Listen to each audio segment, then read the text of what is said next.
Greetings. On behalf of Mayor Vincent C. Gray's Office on African Affairs, as well as the Commission on African Affairs for the Washington District of Columbia, I'm here presenting a presentation on Deferred Action for Childhood Arrivals, also known as DACA, which is an administrative relief that was recently enacted by President Obama's administration on June 15, 2012.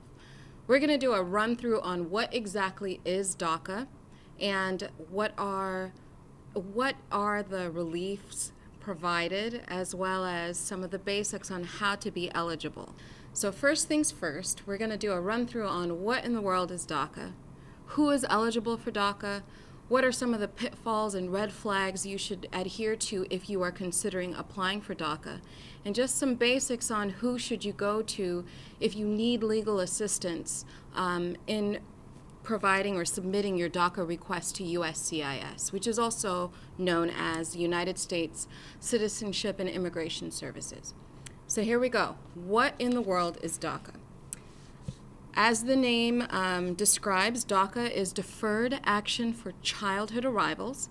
And let's be specific as to what is deferred action. Deferred action is a kind of administrative relief from deportation that has actually been around a very long time. Administrative relief is a relief that may be granted by DHS, which is also known as Department of Homeland Security. And this is a relief that is available without an individual necessarily being in immigration court proceedings.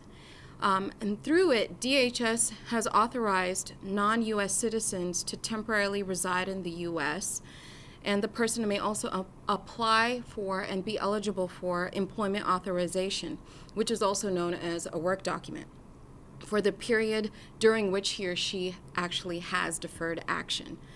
President Obama's administration has simply opted to utilize this already existing administrative relief in a formalized process so that certain qualified youth can at least temporarily live without fear of immediate removal from the United States.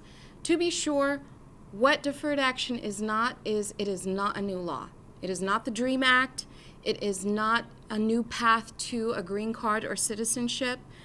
And it's also not a right. It's completely discretionary, which in effect means that it can only be granted on a case-by-case basis. And even if you meet the requirements outlined later on in this presentation, DHS still has the right to decide whether or not you are eligible based on discretionary factors.